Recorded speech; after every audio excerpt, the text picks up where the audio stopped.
Ok. Quase não deu, rapaz. São 5h56, dia 19 de agosto de 2026. Essa é a terceira tentativa de fazer vídeo. Meus aparelhos de acumulação estão todos comprometidos. Preciso de um gravador de vídeo novo, bicho, sabe? Que não seja até smart. Me parece que existe esse dispositivo por aí, tá certo? Mas aí a gente vai ter que entrar no campo do profissionalismo, tá certo?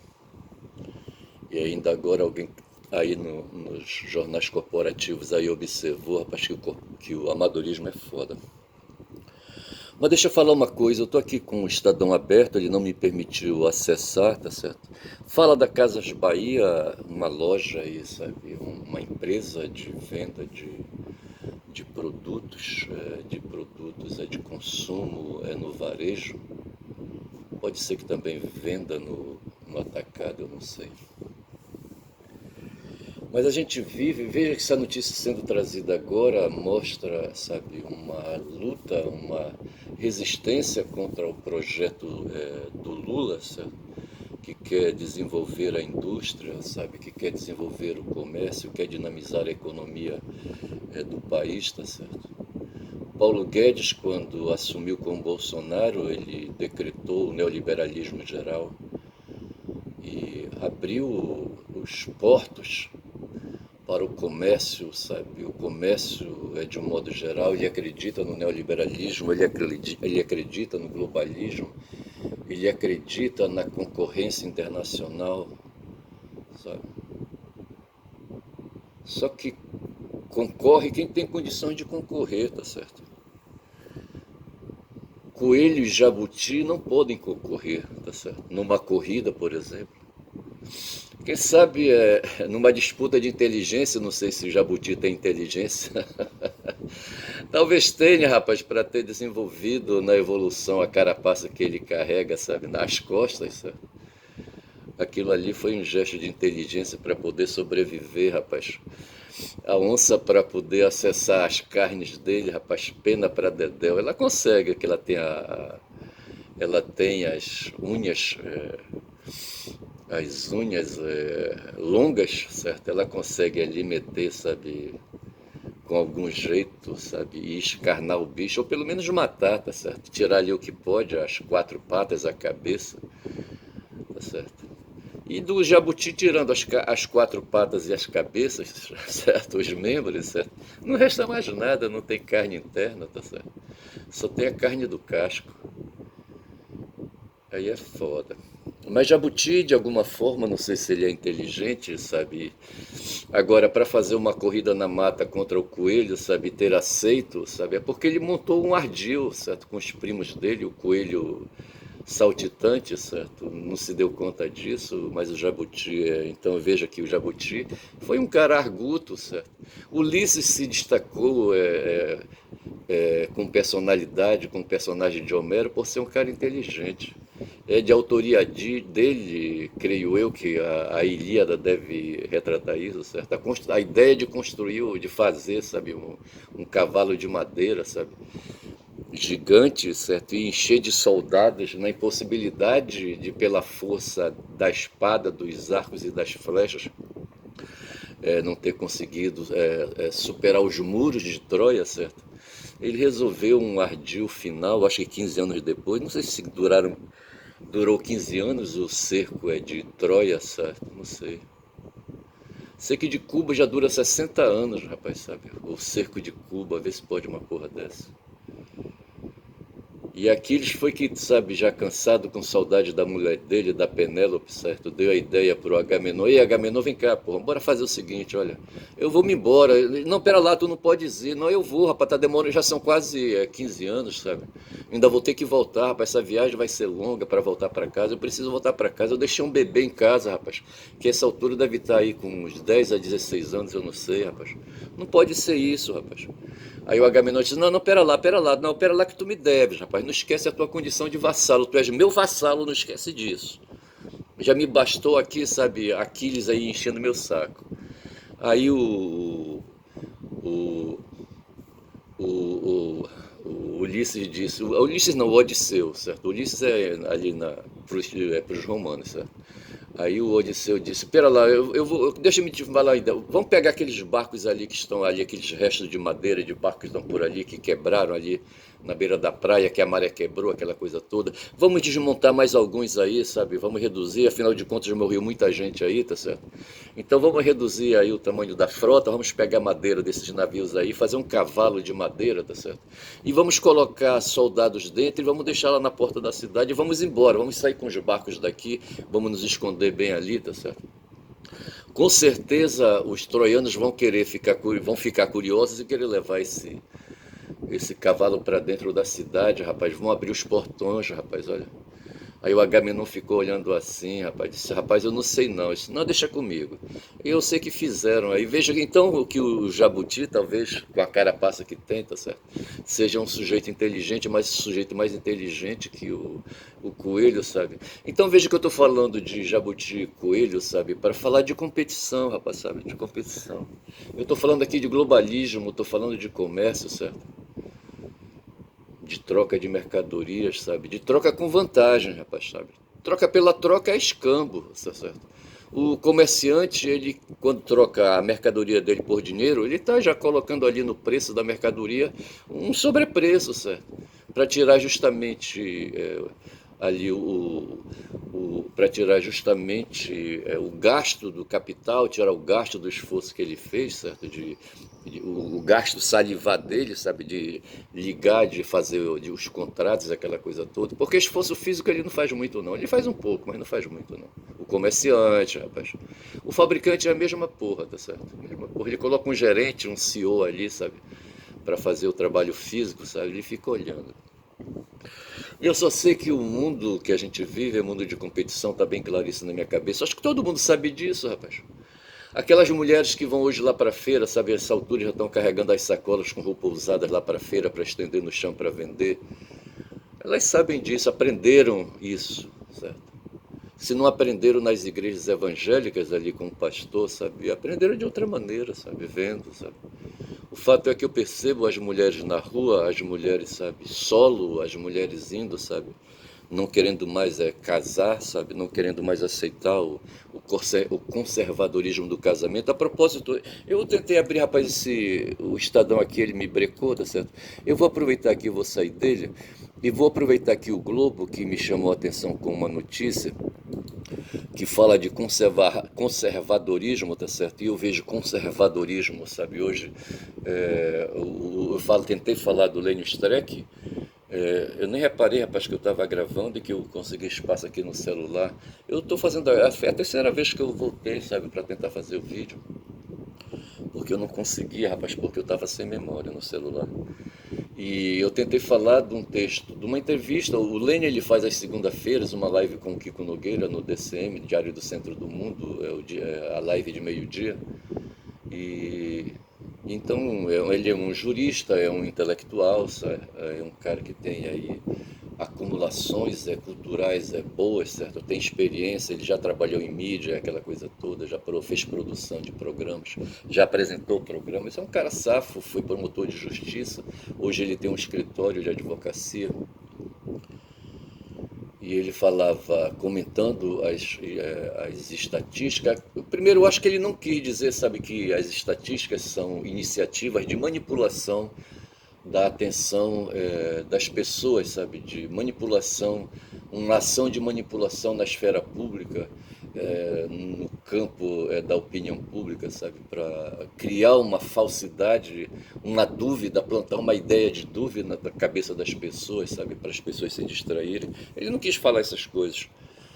E preferiu dizer que hoje uma novidade que surgiu no Brasil depois da ditadura foi a esquerda forte, um movimento político de esquerda forte, caminhando de centro-esquerda, tá certo?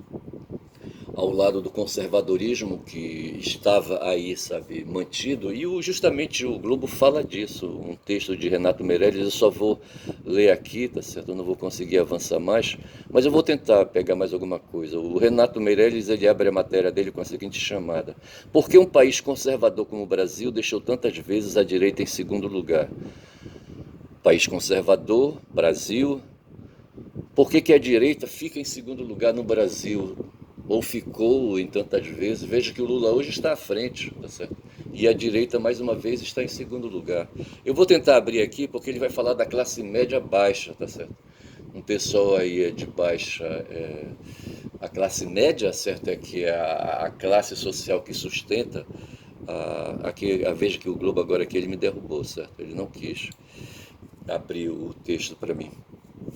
Mas ele fala de classe média baixa e as informações que a gente tem aí na teoria, na crítica política, é que a classe média, veja, sendo médio, tá certo? Não é nem a classe alta, nem é a baixa, certo? É a média, tá certo? Portanto, está ali entre extremos, tá certo?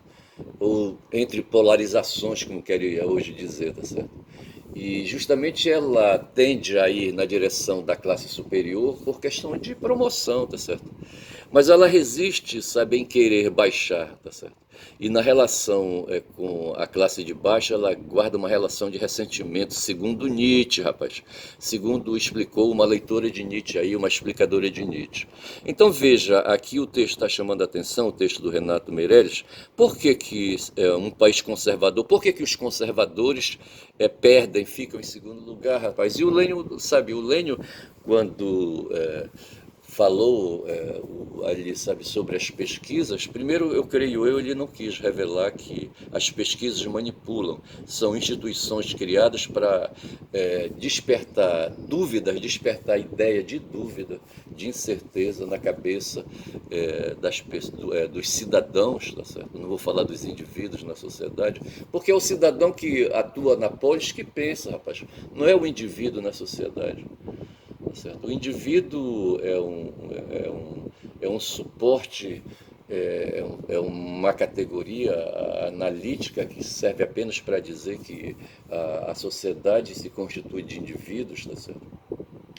Para se reportar ao biológico, à origem, sabe, de como o indivíduo se põe, para falar de naturalismo, tá certo? Naturalismo que vai se opor ao culturalismo, sabe, aos aspectos culturais, e aí a gente cai no plano do cidadão, certo? No plano da cultura, o indivíduo se torna cidadão, creio eu, certo? E sendo cidadão, ele vai então fazer, sabe, junto com os outros, então a nação, certo, vai desenvolver as instituições, entre as quais o Estado, o governo e outras instituições, o espaço público, sabe, as iniciativas coletivas, as iniciativas individuais, tá certo? E vai estabelecer a luta de classe, essa é a questão, tá certo? E veja então que eu penso que quando o Lênio fala que o PT enfrenta 50% de oposição, tá certo? Que vivemos uma polarização, de um lado são os conservadores, tá certo? Então vou aproveitar aqui, vou sair da Globo para diminuir aqui, sabe, a pressão no computador, tá certo? Para me dar mais um pouco mais de movimento. E vou fechar isso aqui também, tá certo? Vou fechar isto e vou acessar esse texto aqui. Aqui a Folha não me disse nada, eu vou fechar também. Eu vou deixar só esse texto aqui sobre o conservadorismo. Eu vou querer saber que porra é conservadorismo. Eu estou com 13 minutos de vídeo, tá certo? Eu tô, claro que é a Wikipédia, certo, que está me dizendo isso. E diz assim: conservadorismo, conservantismo é uma filosofia social. Veja, filosofia social, bicho, olha, porra. Estudo filosófico do mundo social, certo? Ocupa dos fundamentos das instituições sociais, a filosofia social, do comportamento social e da interpretação da sociedade a partir de seus valores éticos. Analisa as identidades, as relações e as estruturas de poder dentro do mundo social. Veja que tudo isso aí está aqui, certo? É uma postura, certo? É uma posição, é uma atitude dentro da sociedade. Defende a preservação das instituições, costumes e valores sociais tradicionais no contexto da cultura e da civilização, tá certo? O mundo desgarra do biológico, certo? E esbarra, produz a cultura, tá certo? Sai do hereditário, certo? das coisas biológicas e produz a cultura, tá certo? E nesse ponto aí, sabe, enquanto eu estou ali, sabe, impossibilitado de mudar para melhor, certo? Eu vou aguentando. É a questão da classe social. A classe social média, certo? Digo melhor, é a questão das estruturas sociais. Nós temos a classe, segundo Marx, a gente vive uma luta de classes, certo? Entre a classe dominante, que é a classe dos ricos, e a classe dominada, que é a classe dos pobres, a classe de baixo e a classe de cima, tá certo? Então tem uma classe no meio, a classe média, tá certo? E aí que o conservadorismo, sabe, se entranha, sabe, sabe, e se conserva, tá certo? O próprio nome já diz conservadorismo, tá certo? Para justamente não, pelo menos não baixar, não descer, sabe? Não regredir, tá certo? E fica estacionado ali, sabe? Quando puder vai subir um pouquinho, certo? Querendo ser rico, entendeu? Eu penso dessa maneira. O primeiro uso, veja que o primeiro uso estabelecido do termo em um contexto político originou com François-René de Chateaubriand em 1818, gostou do francês, durante o período de restauração de Bourbon, que procurou reverter as políticas da Revolução Francesa. Veja que estamos aí sendo remetidos ali para a França, certo? Houve a Revolução Francesa, tá certo? Ali a burguesia derrotou, né, ali o pessoal ali da nobreza, certo? As oligarquias, as aristocracias, as oligarquias, certo? Dos donos de castelo, tá certo?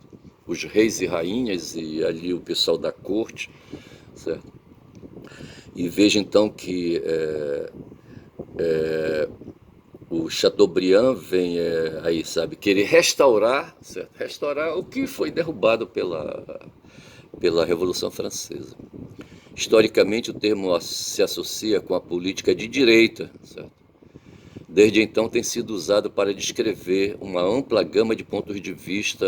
Diferentes grupos de conservadores podem escolher diferentes valores tradicionais para preservar. É aquilo que estava falando. O Globo perguntou por que a direita, sabe, fica em segundo lugar no Brasil, tá certo? E ele vai, quando ele abre o texto, ele indica lá a classe média, uma classe média baixa, sabe, que ali, sabe, não quer descer, tá certo? Há dois tipos de conservadorismo, um metafísico e outro empírico. O primeiro consiste na crença, veja, é metafísico porque é crença, é ideia, tá certo? Mas crença nas coisas sagradas e no desejo de defendê-los de profanação, tá certo? Então veja que nós estamos no campo aqui da religião. Na sua manutenção empírica, na sua vertente empírica, o conservadorismo é um fenômeno mais especificamente moderno, coisa do nosso tempo, aí coisa do século XVI para cá, uma reação às vastas mudanças desencadeadas pela reforma protestante e pelo iluminismo, tá certo? Nós sabemos que se estabeleceu ali, sabe, quando Constantinopla caiu ali para o Mehmed II, certo? Quando Constantinopla foi invadida pelos turcos, houve ali, sabe, uma movimentação. Constantinopla era a sede do Império Romano no Oriente, tá certo? E o pessoal da intelectualidade debandou para a Europa, tá certo? E com ele trouxeram aí, sabe, as luzes das cabeças, tá certo? Trouxe ali as luzes das artes, tá certo? Trouxe o Renascimento, o Iluminismo, tá certo? O Ilustracionismo. E antes disso houve também ali a Reforma Protestante, aquela coisa que o Lutero deu início, rompendo com a Igreja Católica, certo? Se insurgindo contra a Igreja Católica, pedindo reforma, não sei, ele não queria destruir tudo, certo? Ele queria só modificar uma parte. E houve aceitação disso. O Henrique VIII aproveitou a ideia, sabe, criou uma religião lá para eles ali, sabe, na Inglaterra, rompeu com o Vaticano. Então veja que a reforma ela representa esse movimento de ruptura. Vocês querem ver o que diz aqui sobre a reforma protestante? Diz assim, ó. A reforma protestante, reforma europeia ou simplesmente reforma, foi um movimento relevante dentro do cristianismo ocidental, na Europa, no século XVI. O Lutero, veja, ele era alemão, certo? Que representou um desafio religioso e político para a Igreja Católica. e em particular para a autoridade papal, certo? O Lutero colocou em questionamento ali, sabe, a direção da igreja, sabe, a instituição da igreja, tá certo? E isso aí produziu modificações, tá certo? E de certa forma atuou aí contra o que se tentava conservar, certo? E por algumas definições, os conservadores procuraram preservar as instituições, incluindo a religião, a monarquia, os direitos de propriedade, veja, os conservadores. E a hierarquia social, enfatizando a estabilidade e a continuidade. Então veja, se nós temos hoje classes sociais, temos uma classe embaixo e uma classe acima, nós temos no meio uma classe média, tá certo? E essa estrutura, certo, enquanto não dá, sabe, para subir, a classe média vai se aguentando onde ela está, tá certo? E me parece aí, então, que os conservadores, assim, na origem são, aí, sabe, a classe média, tá certo? Não há um único conjunto de políticas que sejam universalmente consideradas como conservadoras. Veja, conjunto de políticas que sejam universalmente consideradas como conservadoras. Porque o significado de conservadorismo depende do que é considerado tradicional em um determinado lugar e tempo, sendo dita tradição o produto do curso histórico desta sociedade. Ensaio e erro. Assim, conservadores de diferentes partes do mundo, cada um mantendo suas respectivas tradições, podem discordar em uma ampla gama de questões. Edmund Burke, eu já conheci esse cara através do Boaventura de Souza Santos, um político do século XVIII, 1700, que se opôs à Revolução Francesa, mas apoiou a Revolução Americana, é creditado como um dos principais teóricos do conservadorismo na Grã-Bretanha na década de 1790, século XVIII. De acordo com Quentin Hogg, presidente do Partido Conservador Britânico, tem os Tories e quem é o partido? Não sei, tem os Tories e tem o Labour, né? O Labour e os Tories. Em 1959, o conservadorismo não é tanto uma filosofia, mas uma atitude, veja, uma atitude. Filosofia é pensamento, certo? E o cara aqui diz, não, é uma atitude, é um comportamento. Uma força constante, desempenhando uma função intemporal no desenvolvimento de uma sociedade livre e correspondente a uma exigência profunda e permanente da própria natureza humana. Em contraste com a definição de conservadorismo baseado na tradição, teóricos políticos como Cory Rubin definem o conservadorismo principalmente em termos de uma defesa geral da desigualdade social e econômica. Vou repetir. Em contraste com a definição de conservadorismo baseado em tradição, teóricos políticos definem o conservadorismo principalmente em termos de uma defesa geral da desigualdade social e econômica, sacaram? Se percebe que o mundo se plasmou desigual, evoluiu desigualmente, certo? Há duas classes sociais pelo menos, uma de baixo e uma de cima, e essa desigualdade, sabe, veja, é uma questão a ser mantida para preservar justamente o que foi amealhado, certo? Aí a estrutura que está montada, tá certo? Dessa maneira. Do ponto de vista econômico, principalmente. Nessa perspectiva, o conservadorismo é menos uma tentativa de defender as instituições tradicionais e mais uma meditação e uma interpretação teórica da experiência sentida em ter poder, vê-lo ameaçado e tentar recuperá-lo, tá certo? Então veja que nesse caso aí o conservadorismo, que eu creio que é esse que... Bom, é uma forma que nós temos aí, tá certo? É esse que fala de poder político, tá certo? Fala do poder político que pode ser perdido e que precisa ser recuperado, tá certo? É preciso ser mantido, é claro, tá certo? Então o conservadorismo, então, veja, está ligado com as questões de governo, com as questões de governança, com as questões na verdade, talvez, aí sabe o que se queira fazer, é conservar a desigualdade social, é uma questão de existência, certo? a manutenção para os conservadores, sabe? Eles sentem a existência ameaçada quando querem acabar com a desigualdade social. Aí se vê o esforço do Lula em querer, sabe, dinamizar a economia, sabe?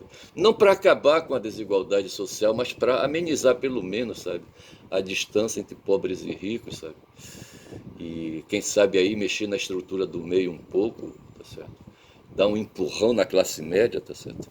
E com isso, quem sabe ganhar aí, sabe, os votos. Aí eu volto então àquela questão que o Lênio Streck posicionou, sabe, de que hoje entre Lula e Flávio, sabe, temos aí, quando submetidos a uma estatística, quando submetidos a uma pesquisa, temos aí quantidades iguais. De um lado, uns que votam no Lula, outros que votam no Flávio, pau a pau, tá certo?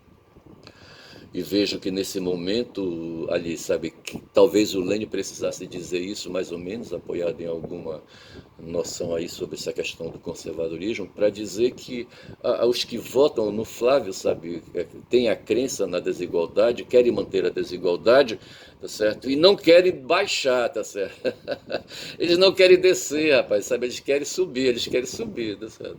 Eu acho que é isso que a coisa vai, tá certo? Tinha mais umas outras coisas que eu queria falar, não li Marx, não li o Graciliano Ramos, eu estava pensando, sabe, Vidas Secas é o título do livro, certo?